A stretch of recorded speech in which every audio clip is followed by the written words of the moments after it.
Go, hold my banner. Woo!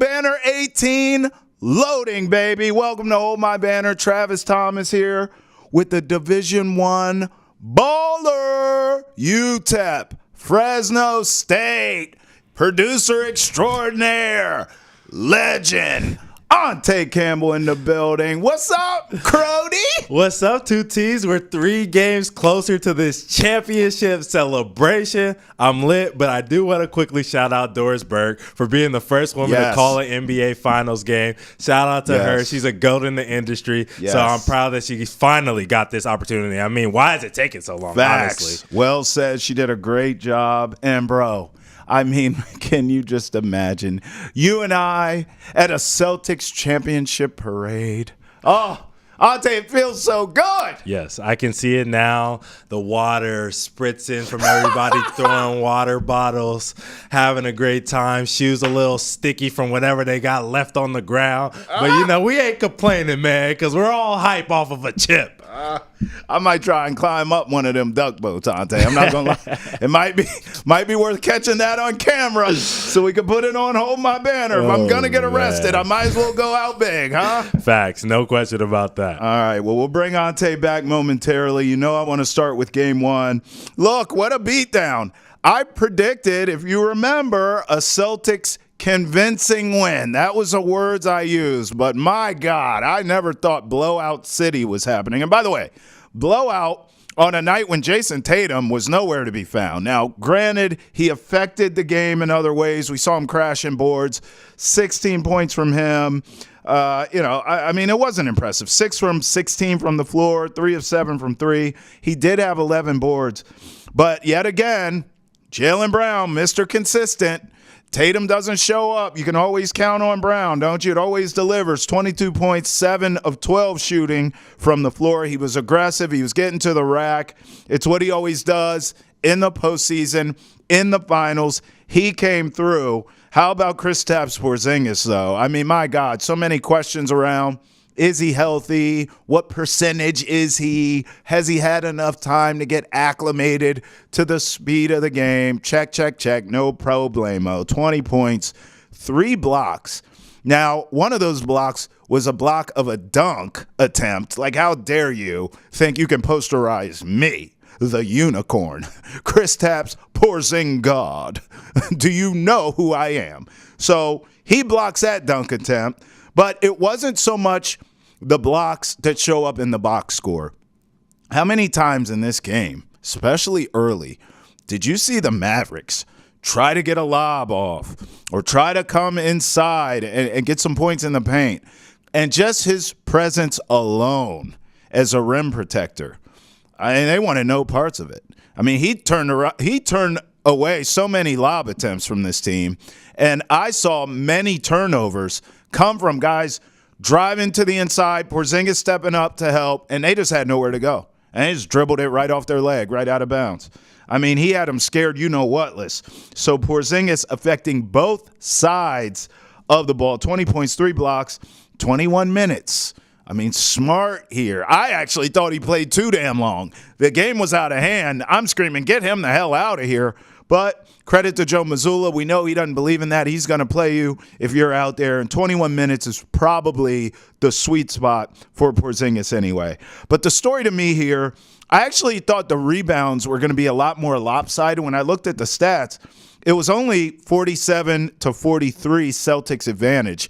But it felt so much greater than that. It just felt like, I mentioned Tatum crashing boards here. It really felt like the Celtics were grabbing every damn rebound imaginable in this game. But it was closer than I thought. But still, Boston, you could feel their impact on the boards. That was a big key to this game. And then here's the biggest one. 23 assists for the Celtics, 9 for the Mavs. I believe Luka only had 1. That is not what they want to do. And look, Luka wasn't the most efficient you've ever seen him, but I really can't put any blame at his feet in this game. He was the only one doing anything for the Mavericks at all. Kyrie was flat out awful. Now, of course, we're going to talk about projecting for the rest of the series. I'm going to give you my Game 2 prediction. And we all, I think, can acknowledge Kyrie will be better. But can we just bask in this game one debacle? Kyrie was awful. Kyrie looked like Michael Jordan's version of Space Jam when the NBA players lost all their powers. I mean, I don't know what the hell LeBron's version was, but in Jordan's version, when all those NBA stars lost their power and it went to the Monstars, that's what Kyrie looked like. 6 of 19 from the field, over 5 from the three-point line. And some of those were wide open shots, and he couldn't buy a bucket. I saw one of them hit the side of the damn backboard. I'm like, what is that, bro? Are you okay? 12 points for Kyrie. So clearly not his best. But in the end, and this is why I predicted, and maybe I need to alter this, I predicted Celtics in 6. Because it just felt to me that this team was deeper. They had more horses. They weren't as reliant on their stars as the Mavericks are. The Mavericks go as far as Luka and Kyrie can carry them, and there's nothing wrong with that. It's a star league in the NBA. We get it. But in the end, I mean, if one of those guys is off, Exhibit A from game one, right? Kyrie was off, and Luka wasn't his best, but he gave you enough. If Kyrie gave you anything, maybe it's at least a closer game. But if one of those guys is off or both of them are off, they're going to get smoked. They just don't have the horses like the Celtics do.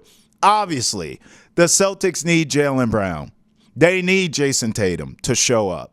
But if they don't, if one of them has an off night, Exhibit A for Jason Tatum in game one, and several times throughout this postseason, you have other guys. Kristaps Porzingis now back in the lineup and presumably healthy. Derek White, I mean, Drew Holiday, a champion. There are other guys to pick up the slack for you. I do not believe the Mavericks have that luxury, and that will be the difference in this series. Another difference in the series is a healthy Kristaps Porzingis. He looked at after game one, and he talked about his health after the Celtics blowout win. I know you had a month off, and you probably weren't sure how effective you were going to be, but did you surprise yourself? Was tonight a lot of adrenaline, a lot of passion? How did you evaluate your performance tonight? Yeah, I think obviously what helped me was just even from the walkout before the game and then getting on the court, getting that kind of support was, was unreal, and the adrenaline was pumping through my veins, and that definitely helped.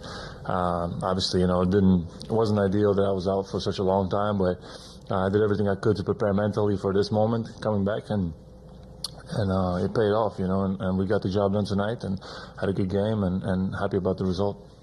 Chris, the other day when you were asked, are you 100%, you kind of had this, long pause before you answered, and it got a lot of people nervous, wondering what did that mean? Where were you at? Were you just messing with us? What was kind of the process, getting through that to this time now?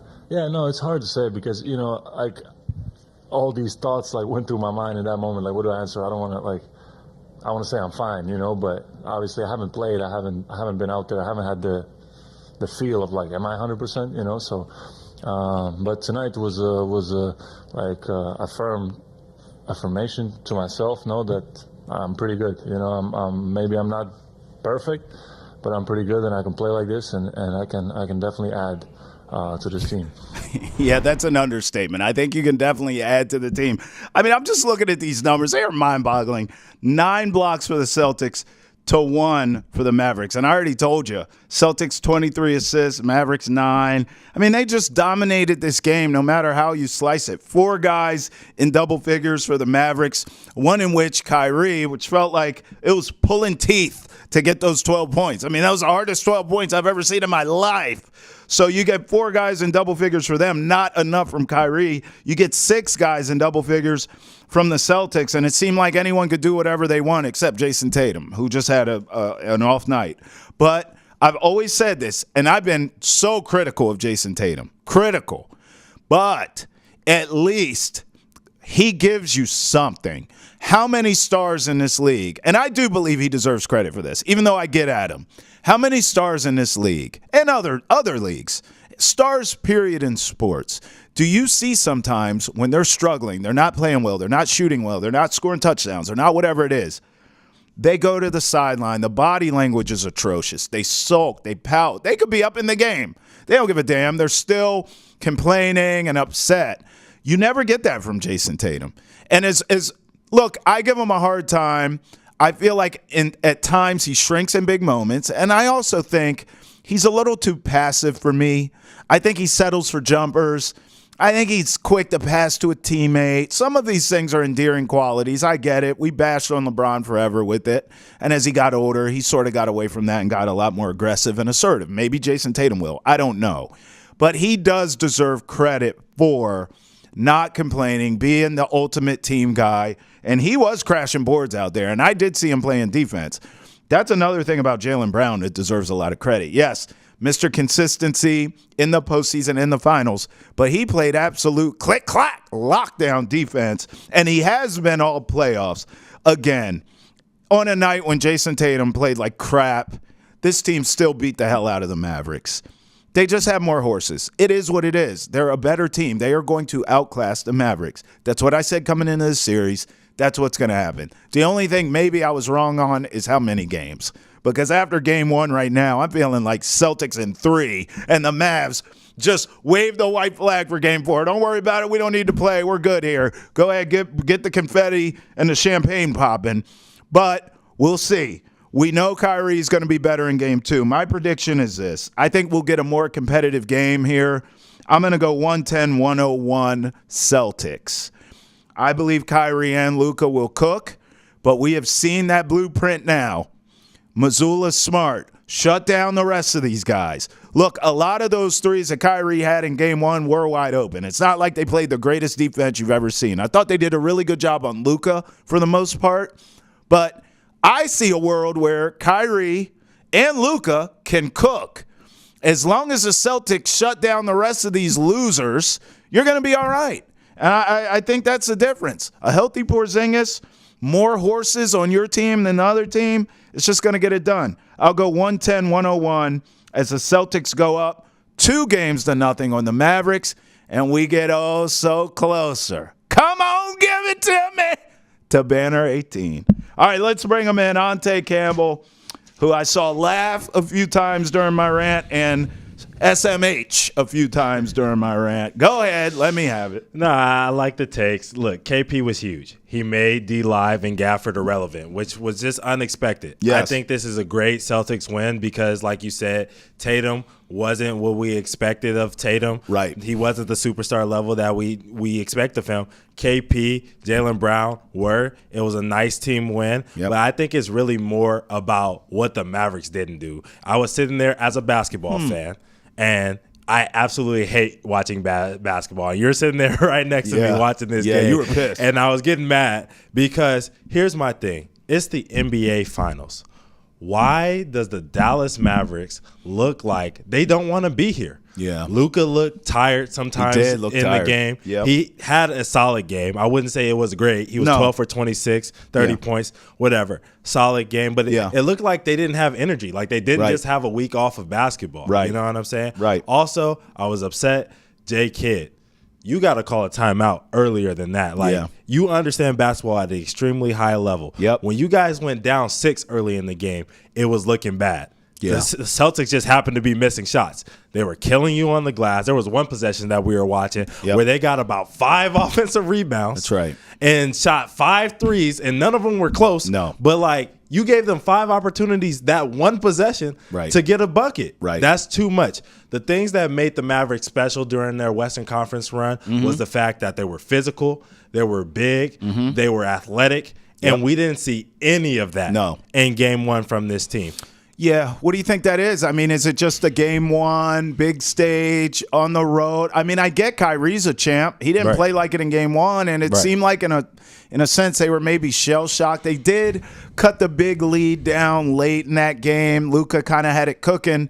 But the Celtics just – I've always said this, Ante, and I've said it on this show time and time again. They remind me of the Ravens. When the Ravens have the lead, forget it.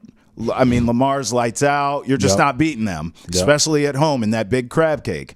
But when they're down and Lamar has to throw you back in a game, They struggle. I feel that way with the Celtics. They are the greatest front-running team I've ever seen in my life. If they are on top and they're in control of a game, you may go on a run. We saw these crappy teams out east push them a few times late. They just pull away from you. Right. Now, if they're down or it's a tight game, it's a single-possession game kind of deal, okay, now I'm nervous as hell. Yeah. But listen, if they have their foot on your neck, you're done. Yeah. And I just wonder how much of the Mavericks were shell-shocked, quite frankly, just by game one. That atmosphere in the Garden was insane. I mean, we had our guy George, who's a man of the people. He was there. We're going to hear from the fans because he was talking to them about what they would give up for a championship here. But I just think that crowd was so insane, Ante. Yeah. I think the Mavericks are going to need to adjust to that for game two. We'll see if they do. And then obviously their building's going to be nuts, and the Celtics will have to figure it out. Yeah, let's take a look at that video from George. What would you give for the Celtics to win this title? Any limb on my body. Any limb. 25,000. Give up one of my dogs, yeah, for sure. Yeah, I'd give up a dog, a friend, right? Yeah.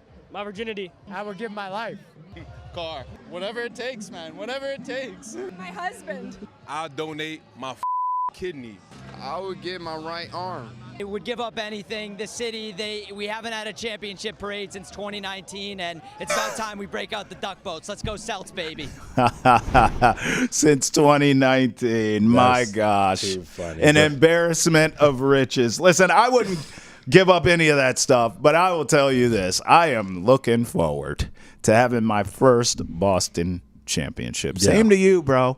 Like, this is why we're here. Yeah. Are you not entertained? Is this not why you are here? We want the titles, baby. It's Title Town, USA. Give it to me. Yeah, moment of silence for the champion. Shout out Meta World Peace, man. Yes. But, I think that this crowd honestly was in the game. I think Kyrie just said, like, last night, oh, I expected the crowd to be louder and stuff like that. Oh, dude, please. we don't want to hear that from you. You were terrible. Clearly the crowd affected you in some way. You're 0 for 11 since leaving here, dog. Wow. 0 for 11.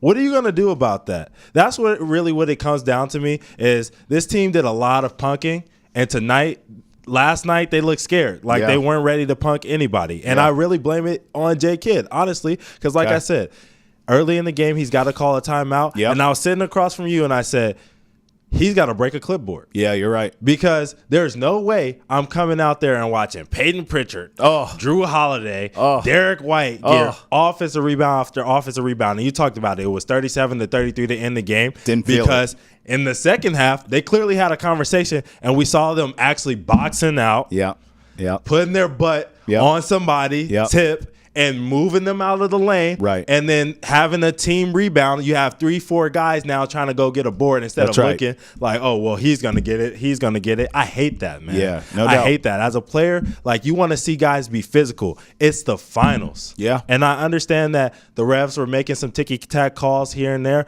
but, like, if I'm going to go out, I'm going to go out swinging. Absolutely. I'm not going to go out looking like, oh, somebody else do it. And that was my problem with Kyrie and Luka, honestly, in the first half. It looked like they were looking for other guys to score. And then eventually in the second half, they were like, whatever, we're just going to shoot it. And that's when they started to kind of climb back into the game. They ran out of energy. The Celtics are a better team, a deeper team. Yes. They figured it out, and they went on to win the game. But it shouldn't take a whole half. Yeah. It's the NBA Finals. Amen. That's well said. All right, so look, I gave you my prediction game two. Yeah. I'm going 110-101 Celtics. I think they could take a commanding 2-0 lead. They'll go to Dallas, and we'll see. I mean, this team's been great on the road, so who knows? Maybe we get out the brooms here. I just have to imagine Dallas is too damn talented with those two superstars to go out in that way. Yeah. But just for game two purposes, give me your prediction. Yeah, game two, I'm going to expect that it's going to be a lot closer. I think they're going to sit there and look at the film and really understand that they have to be a physical team because that's their brand, as I spoke to. And they'll be better in game two. I think that, I don't know. It's hard, honestly, Travis. After watching game one, I'm feeling like you, like it's going to be a Celtic sweep, but I don't want to overreact. Right. So I'm going to say that the Mavericks do get game two because that's originally what I predicted. Okay. Game one, they were going to lose. Okay. Game two was the game that they were going to get in Boston. So I'm going to go Mavericks in game two. I think it's going to be close. Again, like you said, I'm going to go 111-108. Wow. Okay. So somebody's going to have some heroics, Luka or Kyrie. We know it's one of them two because ain't nobody else on that team doing a damn thing. 100%. You're all right, 100% look, you're the right. Inglewood kid. I got to ask. Yep. Dan Hurley to the Lakers? Yeah. Question mark? dot, dot, dot, dot, dot. How about this Woj bomb? Yeah. It feels like Shams and him are having like a Drake Kendrick beef. Like Shams comes out, he's like, JJ Redick, next Lakers coach. They're finalizing the deal. Yeah. Woj is like, hold this. Let me blow that up. Yep. I mean, what's going on here, bro? Yeah, I think the Lakers don't know what they're doing, honestly. There's no question about that. I think Pelinka and Jeannie are over there nervous because they can't find a coach with experience that wants to take the job because it's been a tough job. It's been a 2 years in, 2 years out kind of rotation. And, any coach is going to want, consistency, obviously. They're going to want a team that's going to buy into them in the long term. There's a lot of question marks whether LeBron James is going to be returning, what this team is going to look like, their future picks, their draft picks that they have in the future. So what the future is going to look like. It's not a job that's very friendly. It's going to take a lot of high scrutiny as well. We know that LA media is ruthless. So I think that they're over here just scrambling and trying to throw stuff at the wall and see what sticks. And I think Dan Hurley's a great option, but I don't think he wants to take this job, honestly, because UConn is just kind of a better fit for who he is right now. And there was this thing that I always heard growing up, going throughout the ranks of basketball, and it's this. If you want to watch the NBA, you'll find out what NBA coaches are doing now. If you want to find out what they're going to be doing in the future, watch the European basketball. And he's already doing that in the college game. He's brought European basketball to his offensive sets in the college game. And he spoke to that, saying how he doesn't expect the NBA to be ready for what he's going to bring. And it's going to take a couple of years in order to catch up. Look, I looked at it beforehand. Steph Curry, when he first came into the league, he was shooting about 45, 46% from three, but he was only taking 5 attempts a game. It took that long for the NBA to catch up to who he was as a player. And now you see it. We got the Celtics last night shooting 42 threes a game as a team. And some guys like Tatum, who probably shouldn't be shooting that high volume of threes, are still taking them. They're doing but that's it, the motion that the NBA took now, 10, 15 years later after Curry's rookie year. So obviously I think Dan Hurley is going to be a good coach. But as one of my boys told me, who's a huge Laker fan, you probably want to see him be a Laker coach post LeBron era. During the rebuild? Yes. Okay. I'm looking at the highest paid coaches in the league. Top 3 are all champions, of course. Steve Kerr, $17.5 million per year. Greg Popovich, $16 million per year. Eric Spoelstra, $15 million per year. I mean, listen, I know Dan Hurley doesn't have any NBA titles, but if you're going to get me in that zip code in terms of compensation, I think you have to take the job.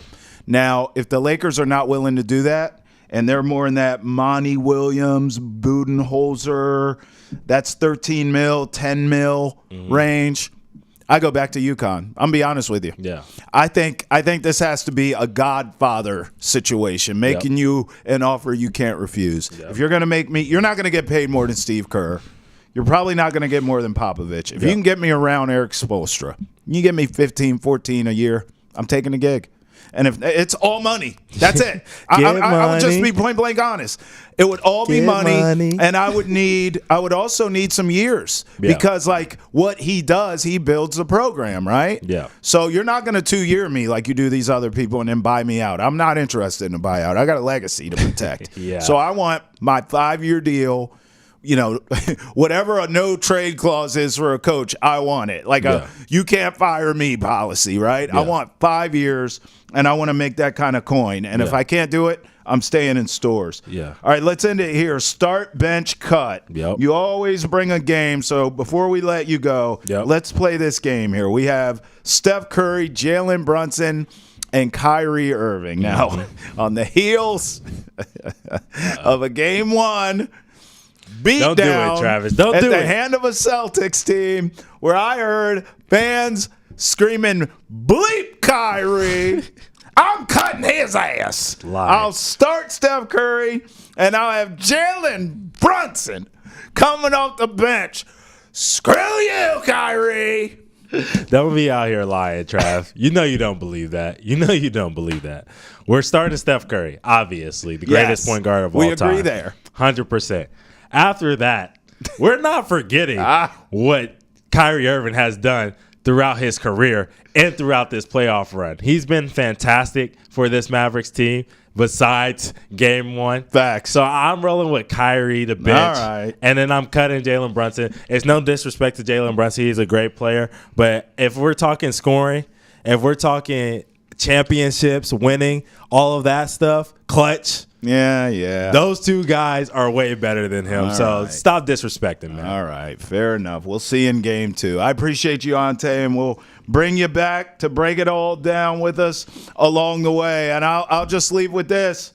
Hey, kudos to the Celtics. Tip of the cap on a night when Jason Tatum didn't give you much. Didn't matter. You still beat the hell out of a pretty good Mavs team who are too superstar dependent. I felt that way coming in. I feel that way now. My gut says in the series, the Mavericks will figure out how to get a game, maybe 2. But it is obvious. Game 1 is indicative of what this series will be. The Celtics just have the horses. And I told you right here on Hold My Banner, once Jokic went out and the champion Nuggets went out, I already started popping the champagne bottles because these guys are going to get it done. This is their opportunity. They clearly match up well against the Mavs, and I believe in however many games it takes, it's a wrap. I'll take the Celtics 110-101 officially in game 2, and then from there, we'll see. For Travis Thomas and Ante Campbell, hold my banner. Banner 18 is loading, baby. Till we do it again next time. Peace.